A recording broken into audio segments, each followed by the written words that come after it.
Election NEET देख रहे हैं आप और मैं हूं आपके साथ दिव्या तिवारी। मध्य प्रदेश में चौथे चरण का चुनाव संपन्न हो गया और इसके साथ ही मध्य प्रदेश में चुनावी संग्राम खत्म हो गया है। सभी 29 सीटों पर वोट पड़ गए और इसके साथ ही दावों का दौर भी शुरू हो गया है। बीजेपी क्लीन स्वीप का दावा कर रही है तो वहीं कांग्रेस को परिवर्तन की आस है। और क्या है इनके दावों का आधार, इसी पर हम बात करेंगे। हमारे साथ 3 खास मेहमान जुड़ गए हैं। तो आखिरी चरण की 8 सीटों पर वोटिंग खत्म हो गई है और शाम 5 बजे तक 68% वोट पड़े हैं। इंदौर में 56.53%, खंडवा में 68.21 और अगर उज्जैन की बात करें तो 70.44, खरगोन में 70.80 और देवास में 71% करीब वोट पड़े हैं। धार में 67.55, मंदसौर में 71.76% मतदान हुआ है। तो मध्य प्रदेश में लोकसभा का चुनावी संग्राम खत्म हो गया और इसके साथ ही सभी 29 सीटों पर वोट पड़ गए हैं। आखिरी चरण की 8 सीटों पर वोटिंग खत्म हो गई है।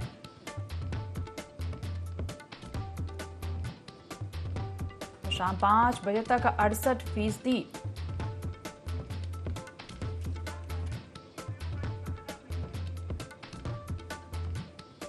उज्जैन से 70.44% वोट पड़े और धार से 70.55% वोट।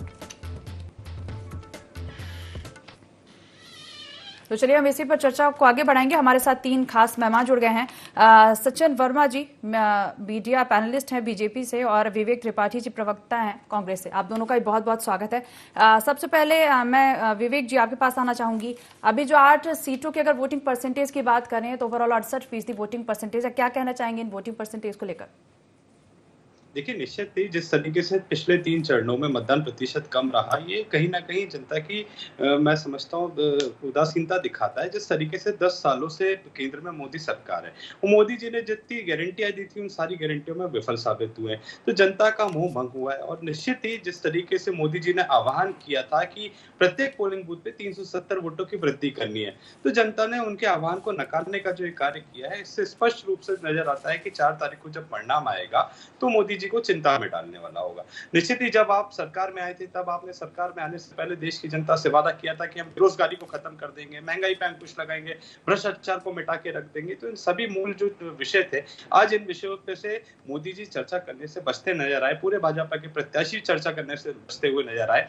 आज भी जहां 8 सीटों पे मतदान हुआ है, उन सभी पे भाजपा के सांसद है अपनी उपलब्धियां बताने की जगह, अपना रिपोर्ट कार्ड पेश करने की जगह इधर-उधर की बातें करके वोट मांगने का इन्होंने प्रयास किया था। मूल जनता जो पिछले चुनाव में जो वादे किए गए थे भाजपा के प्रत्याशी द्वारा, वो जब पूरे नहीं होते हैं तो कहीं ना कहीं उनके बीच में कुंठा का पूरा माहौल था। और जो वोटिंग परसेंटेज कम हुआ, ये उसका मूल बहुत बड़ा कारण है। प्रथम द्वितीय पहले और दूसरे चरण में जो मतदान हुआ, उसमें तो बहुत ज्यादा अंतर था, मतदान प्रतिशत बहुत कम था। तीसरे के लिए निर्वाचन आयोग और सभी राजनीतिक दलों ने मिलकर सामूहिक प्रयास किया, उपहार बांटे गए, गिफ्ट दिए गए, तो थोड़ा बहुत संभला, परंतु पिछले चुनाव से कम ही रहा। तो निश्चित ही ये जनता का स्पष्ट संदेश है मोदी सरकार को कि जिस तरीके से जो वादे और जो गारंटी आपने दी थी, उन गारंटियों को पूरा न कर पाने की वजह से आज जनता ने आज भाजपा को नकार दिया है। और मूल मुद्दे जो है उनको पूरी तरीके से इस चुनाव में गुमराह करने का प्रयास भाजपा के नेताओं द्वारा किया गया। जिस तरीके से निरंतर महंगाई बढ़ती जा रही है, बेरोजगारी बढ़ती जा रही है, आज मध्य प्रदेश के युवाओं के पास में रोजगार की कमी है। और महंगाई जब 400 रुपए का गैस सिलेंडर हुआ करता तो मोदी जी कहा करते थे बहुत हुई महंगाई की मार, अब की बार मोदी सरकार 1000 रुपए का गैस का सिलेंडर। विवेक जी, चलिए वोटिंग ट्रेंड को लेकर सचिन जी का भी रिएक्शन जान लेते हैं। सचिन जी, देखिए, ये जो 8 सीटों पर जो आज मतदान चल रहा है, ये 8 सीट जो है वो भाजपा की ट्रेडिशनल सीट्स हैं और यहाँ पर उनके जो ट्रेडिशनल वोटर्स हैं हमारे, वो हमेशा से भाजपा को जो है अपना समर्थन देते आ रहे हैं और आशीर्वाद देते आ रहे हैं और हमें पूरी आशा है कि वो आज भी जो है भाजपा के पक्ष में ही मतदान कर रहे हैं। जहाँ तक इंदौर का सवाल है, तो इंदौर में मैं अभी कुछ दिनों पहले इंदौर गया था, तो वहाँ एक पोस्टर पर मेरी नज़र गई जिसमें उस लिखा हुआ था कि तुम्हारा सिक्का खोटा तो हम क्यों दबाएं नोटा। तो इस तरह का जो सेंटिमेंट्स जनता के बीच में है कि कांग्रेस के लोग जो हैं हर तरह से विफल हुए हैं। कांग्रेस ने विपक्ष के रूप में भी कभी भी सकारात्मक राजनीति का सहारा नहीं लिया है, हमेशा भ्रांति फैलाने का काम किया है, जो वो अभी भी कर रहे हैं। जहां अगर महंगाई की बात करें तो महंगाई जो है वाजपेयी सरकार ने जब सत्ता का हस्तांतरण 2004 में मनमोहन सरकार को किया था तो पेट्रोल की दर जो थी वो 26 रुपए प्रति लीटर थी, और जब मनमोहन सरकार ने मोदी सरकार को सत्ता का हस्तांतरण किया तो वही पेट्रोल जो है 76 रुपए प्रति लीटर हो गया था। गैस का सिलेंडर उस समय 250 रुपए का था, और जब वाजपेयी जी ने मनमोहन सरकार को जब किया तो 250 रुपए में किया, और मनमोहन जी ने जब मोदी जी को सत्ता का हस्तांतरण किया तो वही गैस का सिलेंडर जो है 900 रुपए का हो गया, और आज की वर्तमान जो दर है गैस के सिलेंडर की वो 808 रुपए 50 पैसे की है। तो हमने जो महंगाई की दर है उसको नियंत्रित किया है, और आज महंगाई जो है, जो उस समय जो 11% की महंगाई थी मनमोहन सरकार की, वो इस समय जो है 4.9% पर स्थिर है। तो अभी सबसे कम महंगाई की दर जो है उसको हम एंजॉय कर रहे हैं। और किसानों की बात अगर ये करते हैं, दलहन तिलहन में मध्य प्रदेश जो है देश में अव्वल नंबर पर है। हम जो है देश का 34 से 37% का कंट्रीब्यूशन कर रहे हैं। अगर हम ऑर्गेनिक फूड की बात करें तो 40% का कंट्रीब्यूशन मध्य प्रदेश कर रहा है। कृषि कर्मण अवार्ड जो है 6 बार से लगातार मध्य प्रदेश जीता आ रहा है, और कृषि विकास दर जो दिग्विजय सरकार में 3% पे थी, आज वो 19% पे है। तो कहीं भी कांग्रेस जो है हमसे मुद्दों पर कहीं भी नहीं टिकती है, विकास की राजनीति में कहीं टिकती नहीं है। जो बिजली का उत्पादन जो था उसमें 100% का इजाफा हुआ है, तो 100% भी नहीं, 100 गुना इजाफा हमने किया है। आज जो है मध्य प्रदेश के बिजली उत्पादन से जो है दिल्ली की मेट्रो चल रही है। तो इस तरह की जो हमने विकास की राजनीति की है, विकास को हमने फोरफ्रंट पे रखा है, तो उसी का हमको विश्वास है कि जनता हमें फिर से आशीर्वाद देगी। ठीक, तो चलिए इसकी प्रतिक्रिया ले लेते हैं। विवेक जी, अभी आपने सुना सचिन जी का जवाब। सचिन जी अपने मुद्दों को लेकर आपको बता रहे हैं, आप बताइए आपके पास ऐसे कौन से मुद्दे हैं जो आप जनता के बीच ले जा पाए हैं और उनका असर भी हुआ है? देखिए, निश्चित ही जिस तरीके से आंकड़े की जादूगरी करके भाजपा सरकार अपनी स्वतः पीठ थपथपा रही है, परंतु जो हकीकत है वो जनता बहुत अच्छे से जानती है। 400 रुपए का गैस सिलेंडर आज 1000 रुपए का हो गया, वो महंगा नहीं है। भाजपा ये विश्वास जनता को दिलाना चाहती है। आज जब आपकी 10 साल की सरकार रही, 10 साल आपको देश की जनता ने आशीर्वाद दिया, जनादेश के बाद में आपको एक लंबा समय मिला कि देश में जो जो कमियां हैं, जो आप विपक्ष में रहते हुए महसूस करते थे, जनता को चुनावी भाषणों में कहा करते थे कि आज इतना सारा भ्रष्टाचार करके कांग्रेस की सरकार ने काला धन स्विस बैंक के अकाउंटों में जमा कर रखा है, अगर मैं वो वापस लेकर आऊंगा तो 15-15 लाख रुपए प्रति आदमी के अकाउंट में जमा करूंगा, मैं भ्रष्टाचारियों पे कार्रवाई करूंगा। आपने खूब सारे घोटालों की बात करके देश की जनता को गुमराह करके सत्ता काबिज हुए, सत्ता हासिल की। निश्चित ही 10 साल का लंबा समय का कार्यकाल था। आपने 2G घोटाला जो विपक्ष में रहते हुए कहा, कोल घोटाला जो विपक्ष में रहते हुए कहा, कितने लोगों को दोषियों पर कार्रवाई करा पाई? जनता ने आपसे सवाल पूछा। इन सवालों से बचने के लिए, जो आज मूल समस्या है उन पे पर्दा डालने के लिए, आज जब आप कहते हैं हमने रोजगार उपलब्ध कराए, कितनी लंबी संख्या में आज देश का युवा जो लंबे समय से कॉम्पिटिटिव एग्जाम्स की तैयारी कर रहा था, अपने रोजगार के लिए तैयारी कर रहा था, उनको व्यापम जैसी संस्थाओं के माध्यम से उनका दोहन करने का कार्य किया। आप मोदी सरकार में देखेंगे तो जीएसटी परीक्षा फॉर्मों पर तक जीएसटी वसूला गया। निश्चित ये देश के युवाओं के साथ में छलावा है। आप किसी कृषि कर्मठ अवार्ड लेने जब मध्य प्रदेश की तरफ से जाते थे तो किसानों का परिश्रम था, आप किसानों को परिश्रम के आधार पे उनका कृषि कर्मठ अवार्ड आप लेते रहे, शाबाशी लेते रहे, परंतु मध्य प्रदेश और देश के किसानों के साथ जब आपने छलावा करने का कार्य किया, उनके ऊपर काले कानून थोपने का कार्य किया, जिसके विरोध में देश भर में किसानों ने सड़कों पर उतर के जब प्रदर्शन किया, तो कांग्रेस उनके साथ मजबूती से कंधे से कंधा मिला के उनकी इस लड़ाई में साथ में खड़ी रही। जब वो किसान अपनी बाजी मांगों को लेकर सड़कों पर उतरे थे तो भाजपा के कार्यकर्ताओं और नेताओं को खालिस्तानी की उपाधि दिया करते थे। तो निश्चित ही जनता की समस्या को नजरअंदाज करके जितना अहंकार के साथ में भाजपा ने सत्ता का संचालन किया है, ये देश की जनता ने देखा है। आप महिला सुरक्षा की बात करते हैं, मणिपुर में जो हुआ वो पूरे देश को शर्मसार करने वाली घटना थी, और प्रधानमंत्री नरेंद्र मोदी जी का जो मौन जवाब लेते हैं। सचिन जी, आपने सुना विवेक जी का कहना है कि देश की जनता को गुमराह कर रहे हैं, छलावा है ये, और जो जमीनी मुद्दे हैं वो आपके पास नहीं, आप उनको नहीं उठा पा रहे और आप उन पर वर्क नहीं कर रहे हैं। देखिए, महिलाओं की सुरक्षा की बात जो है कांग्रेस के मुंह से जो है बेमानी लगती है। अभी अभी इनके प्रदेश अध्यक्ष ने जो जिस तरह से इमरती जी के खिलाफ में जो एक बयान दिया था और उनकी चाशनी के बारे में जो जिस तरह से टिप्पणी की थी, तो वो जो है शर्मनाक टिप्पणी उनकी जो है वो सभी को विदित है।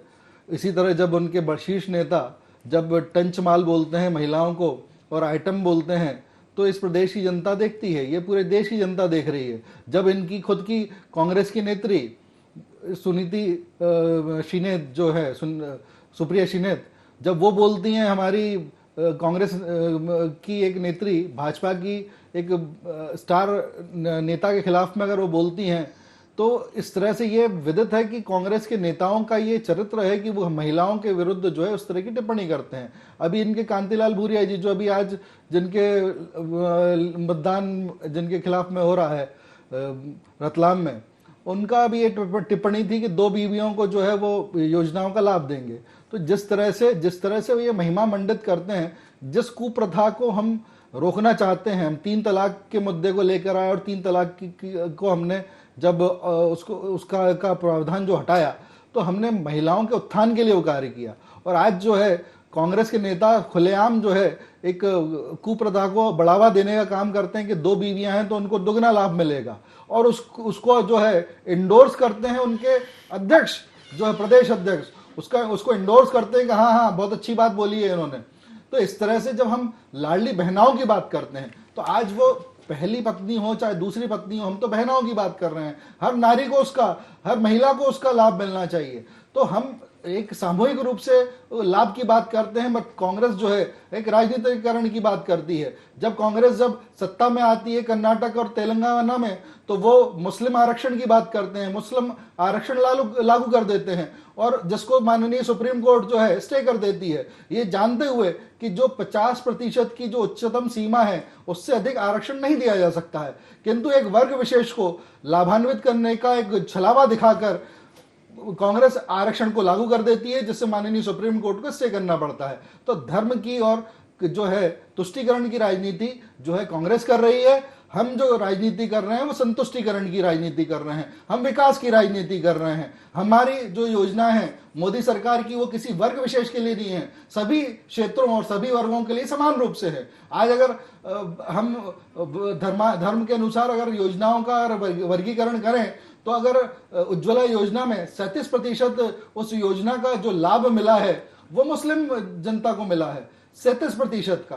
तो इस तरह से अगर कभी हम प्रधानमंत्री आवास योजना के लाभ की बात करें, तो अधिकांश जो उसका लाभ मिला है मुस्लिम वर्ग के लोगों को मिला है। तो हमने कहीं भी किसी भी तरह का वर्गीकरण करके उसको योजनाओं को लागू नहीं किया है। हमने धर्म जो है तुष्टीकरण की राजनीति नहीं की है, हमने धर्म की राजनीति नहीं की है। हमने सभी लोगों को, क्योंकि हमारे जो प्रधानमंत्री हैं वो ये बोलते हैं कि हम एक ही जाति है, वो गरीब की जाति है, महिला की एक जाति है, और युवाओं को एक जाति मानते हैं और दलितों को एक जाति मानते हैं। तो हम जातियों की राजनीति नहीं करते हैं, धर्म की राजनीति नहीं कर रहे हैं। जी सचिन जी, चलिए हमारे साथ योगीराज योगेश जी जुड़ गए हैं, जो कि वरिष्ठ पत्रकार हैं। नमस्कार, स्वागत है आपका ND24 में। योगीराज जी, सबसे पहला सवाल आपसे ये कि शाम 5 बजे तक की अगर वोटिंग परसेंटेज की बात की जाए तो 68% वोटिंग परसेंटेज निकल कर आ रहा है, और जैसा हम देख रहे थे पिछले 3 चरणों में वोटिंग परसेंटेज काफी कम था। तो इस बार के जो ये वोटिंग परसेंटेज है, इसको किस रूप में आप देखते हैं? देखिए, 5 बजे तक यदि 68 के आसपास वोटिंग हो रहा है, तो आप पक्का मान के चलिए कि ये 72 के आसपास और बढ़ जाएगा, ये फाइनल आंकड़ा आते आते तक। तो मैं इसको बहुत अच्छा वोटिंग टर्नआउट मानता हूँ, और ये फर्स्ट सेकंड फेज़ में जो कमी थी, मुझे ऐसा लगता है कि इसमें पूरी होती नज़र आ रही है। और निश्चित तौर पर इस सब का श्रेय उन मतदाताओं को जाना चाहिए जिन्होंने सर्दी गर्मी आंधी तूफान की परवाह करते हुए बिना अपने मताधिकार का उपयोग किया। ख़ास तौर पर ये अंचल इसलिए महत्वपूर्ण था क्योंकि 8 सीटों में से 5 ट्राइबल बेल्ट की सीटें थीं, और अक्सर ये माना जाता था कि ट्राइबल बेल्ट में वोटिंग कम होती, लोग अवेयर कम रहते हैं, लोग काम धंधे मजदूरी में लगे रहते हैं। लेकिन इस टर्नआउट ने बता दिया कि वो जो पिछड़ा इलाका है वो भी लोकतंत्र की पर्व में बढ़ चढ़कर हिस्सेदारी ले रहा है, और निश्चित तौर पर ये एक अच्छा टर्नआउट मैं मानता हूँ। ये अभी और बढ़ेगा फाइनल आंकड़े तक, जैसे आने तक, जैसा कि मैं कह रहा हूँ। तो बिल्कुल मतदाता इसके लिए पूरी तरह बधाई के पात्र हैं। जी योगीराज जी, चलिए अगला सवाल मेरा विवेक जी आपसे है कि आप कह रहे हैं कि 2009 के में जो सफलता मिली थी उसी को वापस दोहराएंगे, और अगर बात की जाए तो इस बार का जो मुकाबला है, ऐसा नहीं लग रहा है आपको कि पीएम मोदी के चेहरे से मुकाबला, और ऐसी कौन सी चीज है जो कांग्रेस के फेवर में इस बार जा सकती है और जिससे ऐसा लग रहा है कि आप जो सफलता है 2009 की वो दोहराएंगे? देखिए, निश्चित ही 10 साल एक लंबा समय अपने शासन करने के बाद में मोदी जी को जो उपलब्धियां बतानी थी जनता को, वो उपलब्धियां बताने में विफल साबित हुए। जितने भी वादे आपने चुनाव से पूर्व किए थे जनता से, उन वादों में से आधा भी आप पूरा करने में असक्षम साबित हुए। निरंतर सरकार के सत्ता के लालच में आप ऐसे लोगों से गठबंधन करते आए जिनको पूर्व में आप कोसा करते थे, उनकी तुलना भ्रष्टाचारियों से किया करते थे, परंतु सत्ता के लालच में निरंतर हमने देखा देश के कई राज्यों में कई सरकारें बनाने और गिराने में भाजपा का स्पष्ट प्रत्यक्ष या अप्रत्यक्ष रूप से योगदान रहा है। तो ये लोकतंत्र को दूषित करने का कार्य यहाँ किया जा रहा है। और देश में जब आपके सांसद के प्रत्याशी कहते हैं कि अगर हम 400 पार हो जाते हैं तो संविधान को बदल के रख देंगे, तो निश्चित ही देश की जनता ये सारी चीजें देख रही है। सत्ता के लालच में आप इतने अंधे हो चुके हैं कि संविधान को खतरे में डालने से भी पीछे नहीं हटते। लोकतंत्र को शर्मसार करने की घटना चंडीगढ़ में जब महापौर चुनाव में पूरे देश ने देखा कि वीडियो के माध्यम से हमने देखते हैं कि निर्वाचन की पूरी प्रक्रिया को दूषित करने का कार्य वहां पे निर्वाचन के अधिकारी खुद कर रहे हैं, भाजपा के नेताओं के इशारे पे कर रहे हैं। तो कहीं ना कहीं संविधान बचाने के लिए आज देश का नागरिक एकजुट हो चुका है। और देश में जिस तरीके से महंगाई और बेरोजगारी व्यापकता से बढ़ती जा रही है, परंतु भाजपा सरकार को नजर नहीं आती है। पूरा मणिपुर जलता रहा, देश के प्रधानमंत्री के पास समय नहीं था कि एक भी बार मणिपुर का दौरा करके वहां की स्थिति को कंट्रोल किया जा सके। आपका दोहरा चरित्र जनता समझ चुकी है। आप विपक्ष में जब रहते हैं तो भ्रष्टाचार खत्म करने की बात करते हैं, जब आप सत्ता में आ जाते हैं तो विपक्षी दलों पर निरंतर हमला करना शुरू कर देते हैं। महाराष्ट्र में जब अजीत पवार थे विपक्ष में, तब उनके ऊपर ईओडब्ल्यू करोड़ों रुपए के भ्रष्टाचार का मुकदमा दर्ज करती है, परंतु जैसे ही अजीत पवार भाजपा में शामिल होते हैं तो उनके ईओडब्ल्यू के प्रकरण को समाप्त कर दिया जाता है। तो देश की जनता देख रही है कि दोहरा चरित्र क्यों। एक तरफ आप किसी को भ्रष्टाचारी कहते हैं और कल जब वो भाजपा में शामिल हो जाता है तो वो पवित्र हो जाता है। तो ये सारी जो क्रियाकलाप पूरे देश भर में हुआ है, ये देश की जनता ने सावधानी पूर्वक देखा है और सजगता के साथ में इसका जवाब दिया जा रहा है। अंतिम चरण था मध्य प्रदेश के मतदान में। निश्चित ही मैं समझता हूँ 4 तारीख को जो परिणाम आएगा वो देश का भविष्य तय करेगा कि आज देश को किस दिशा में आगे बढ़ना है। निश्चित ही आपको 10 साल का समय मिला था, जो कि काफी होता है, और आज भी आप अपनी विफलताओं को छुपाने के लिए 2047 तक का समय विवेक जी, सचिन जी से प्रतिक्रिया ले लेते हैं। विवेक जी, देखिए सचिन जी, अभी आपने सुना कि जो विवेक जी के पास, मतलब विवेक जी ने जो बातें की उसमें वापस वही जनता के मुद्दे थे, लेकिन क्या नहीं लग रहा है क्या, जैसे 3 चरणों के अगर मतदान की बात की जाए, 3 चरणों में अगर जो मुद्दे थे आपके पास वही राम मंदिर, सनातन और राष्ट्रवाद जैसे मुद्दे थे, तो क्या ऐसा नहीं लग रहा है कि जो मुद्दे हैं ये जो जनता के मुद्दे हैं ये भी होने चाहिए थे? और फिर अगर एक बात और की जाए तो 3 चरणों के अगर मुद्दों के, जो खास मुद्दे की अगर बात की जाए तो 3 चरणों के मुद्दों के अलावा हर बार मुद्दे भी आपके चुनाव में बदल गए हैं। नहीं, देखिए जो है जिस तरह की बयानबाजी चुनाव के दौरान होती है तो उसका जवाब देना पड़ता है और उसके जवाब से ही जो है वो इस तरह से परसेप्शन जो है वो बनता है। अब विवेक जी की जो बातें हैं उसका मैं जवाब दे देता हूँ सिलसिलेवार। इन्होंने जो है चंडीगढ़ मॉडल की बात की कि चंडीगढ़ में जिस तरह से न्यायपालिका ने जिस तरह के निर्णय दिए, तो विवेक जी एक तरफ तो जो है चंडीगढ़ मॉडल को अप्रिशिएट करते हैं कि न्यायपालिका ने चंडीगढ़ में जिस तरह से जो है उसका निर्णय किया, वहीं पर विवेक जी की पार्टी उंगली उठाती है जब माननीय सुप्रीम कोर्ट, माननीय हाई कोर्ट, माननीय ट्रायल कोर्ट जब अरविंद केजरीवाल के मैटर में उनको बेल ग्रांट नहीं करती है, जब हेमंत सोरेन के मैटर में उनको बेल ग्रांट नहीं होती है, तब ये उसी न्यायपालिका के ऊपर उंगली उठाते हैं, उसके निर्णय के खिलाफ में उंगली उठाते हैं। अभी अक्षय कांति बम के खिलाफ न्यायालय ने आदेश किया और उनकी धाराएं बढ़ाई गई, लेकिन विवेक त्रिपाठी जी की पार्टी जो है उसको एक भाजपा का एक मूव बताने से थकती नहीं है कि भाजपा ने एक प्रेरित किया हो जैसे न्यायपालिका को कि अक्षय कांति बम के खिलाफ में वो आदेश पारित करे। तो इस तरह से जो है जो विवेक त्रिपाठी जी की जो पार्टी है वो अच्छा गप गप और कड़वा कड़वा थू थू वाली राजनीति कर रही है, पिक एंड चूज की राजनीति कर रही है। जहां तक संविधान बदलने की बात है तो संविधान का जो बदलाव किया गया था, जिसे मिनी कॉन्स्टिट्यूशन कहा गया था, 42nd अमेंडमेंट था वो, जो आपातकाल में कांग्रेस की जो इंदिरा गांधी सरकार थी वो लेके आई थी। उस 42nd अमेंडमेंट में यह प्रावधान किया गया था कि जो संवैधानिक संशोधन है उसकी मीमांसा और उसको रिव्यू करने का जो अधिकार है वो सुप्रीम कोर्ट को नहीं रहेगा, और सुप्रीम कोर्ट से वो अधिकार छीन लिया गया था। उसको बहाल करने का काम उस समय जब जनता पार्टी की सरकार आई तो 44th अमेंडमेंट में उसको बहाल किया गया।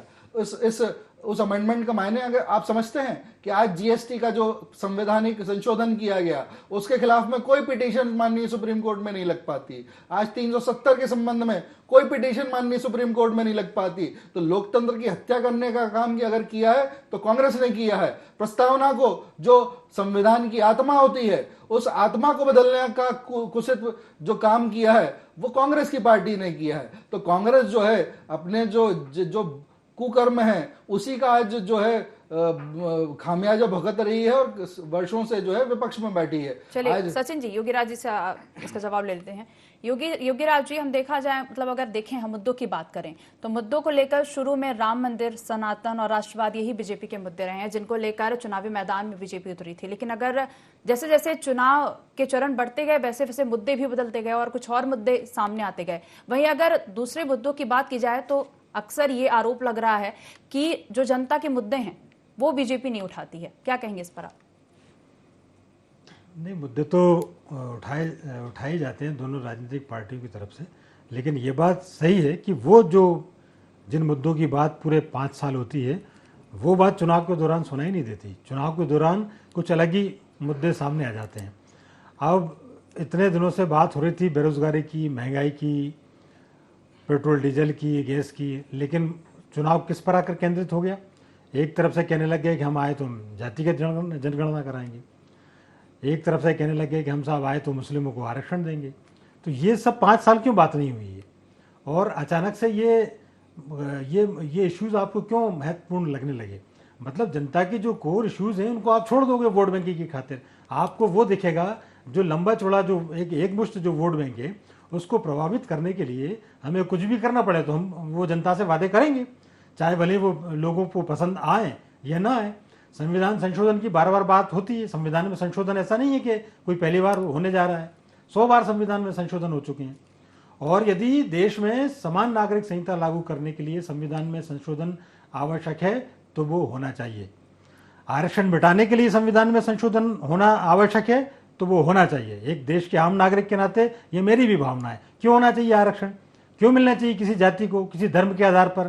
क्यों मुसलमानों को आरक्षण मिलना चाहिए? क्यों इस देश में वक्फ बोर्ड होना चाहिए? क्यों मुस्लिम पर्सनल लॉ बोर्ड होने चाहिए? ये क्या स्पेशल कैटेगरीज के लोग हैं क्या? आपको जिसकी जितनी हिस्सेदारी उसकी इतनी भागीदारी। अब मान लो कोई, मैं पहले भी कह चुका हूं उस बात को कि कोई यादव समाज बहुत ज्यादा है या किसी के 35% कास्ट के वोट है, किसी के 40% कास्ट के वोट है। अब हम ब्राह्मण, कायस्थ, जैन, बौद्ध, पारसी ये तो हम कम है तो फिर हमारा कोई मतलब नहीं है।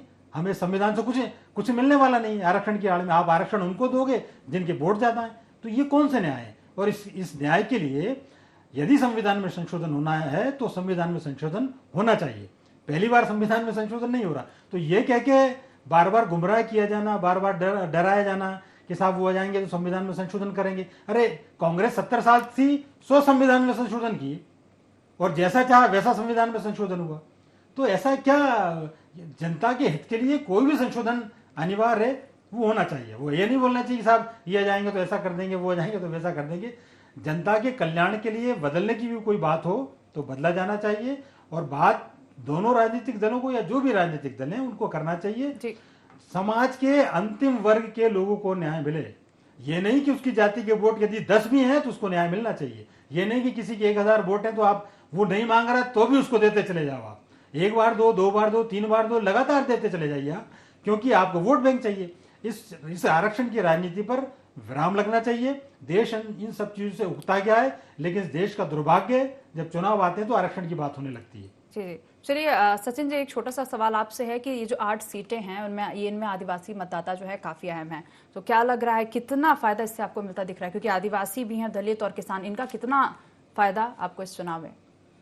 देखिए दिव्या, ऐसा है कि जब जिस तरह से मोदी सरकार की योजनाओं का क्रियान्वयन किया गया है और जिस तरह से आदिवासी समाज के लोगों को एक टारगेट करके उनके उत्थान के लिए जिस तरह से योजनाओं को लागू किया गया है, उनके जो महान व्यक्तित्व इस समाज के थे उनके लेकिन सचिन जी, विधानसभा चुनाव में ये सारे मुद्दे होने के बावजूद भी कोई खासा सपोर्ट मिला नहीं था बीजेपी को। देखिए, हम ऐसा नहीं मानते कि सपोर्ट नहीं मिला था। नहीं, लेकिन एक खासा फोकस नहीं, एक खासा सपोर्ट नहीं मिला था। मिला था सपोर्ट, मैं ऐसा नहीं कह रही सपोर्ट नहीं मिला था, सपोर्ट मिला था, बट ये अगर जिस हिसाब से आप मुद्दों की बात कर रहे हैं तो उन मुद्दों के बाद भी उतना सपोर्ट नहीं मिला था। देखिए दिव्या, अगर कोई कमी रह गई थी विधानसभा चुनाव में तो उसको हमने पूरा करने का प्रयास जो है इस चुनाव में किया है और हमें लगता है कि हमें उस प्रयास में सफलता प्राप्त होगी। जी, चलिए अंतिम प्रतिक्रिया वरिष्ठ पत्रकार योगीराज योगेश जी से। नहीं, देखिए, ट्राइबल बेल्ट के लिए बहुत सारे काम पिछले कुछ दिनों में किए गए हैं और ट्राइबल को लेकर आप देखो, अभी इस चुनाव में ये किसके पक्ष में जाएंगे ये तो आप 4 जून को पता पड़ पाएगा, लेकिन अभी तक जो चुनाव हुए उसके आधार पर यदि आप ट्रेंड देखें तो ये निश्चित तौर पर ये सही था कि 2003 तक आदिवासी वोट बैंक कांग्रेस का परंपरागत वोट था, लेकिन उसके बाद से इसमें एकदम चेंज आया और 2018 तक वो बीजेपी के पक्ष में गया। 2018 की विधानसभा चुनाव में जरूर फिर एकदम से पलटे आदिवासी वोट बैंक और कांग्रेस की सरकार बनी, लेकिन इसके बाद फिर भाजपा जो चैतन्य हुई और जिस तरीके से आदिवासियों के लिए काम चलाए गए, पूरे प्रदेश में बहुत सारे काम है जिनको भारतीय जनता पार्टी के नेता गिनाते रहते हैं, इनको दोहराने की कोई जरूरत नहीं है, तो उसका लाभ 2024 के 2000 अभी बीते विधानसभा चुनाव में भी भाजपा को मिला। ये बात जरूर है कि जितनी अपेक्षा की गई थी उतना नहीं मिला। तो अब देखते हैं जरा 4 जून को किसके पक्ष में जाते हैं। जी जी, चलिए, इसे समय की कमी के कारण इस चर्चा को हम यही रोकना चाहेंगे। फिलहाल आप तीनों ही मेहमानों को जुड़ने के लिए बहुत बहुत धन्यवाद। तो मध्य प्रदेश में चौथे चरण का चुनाव संपन्न हो गया है और इसके साथ ही मध्य प्रदेश में चुनावी संग्राम भी खत्म हो गया है और सभी 29 सीटों पर वोट पड़ गए हैं। फिलहाल नतीजे क्या होंगे ये तो 4 जून को ही पता चलेंगे। और IND 24 के इस खास पेशकश में फिलहाल इतना ही। आप देखते रहिए IND 24। नमस्कार।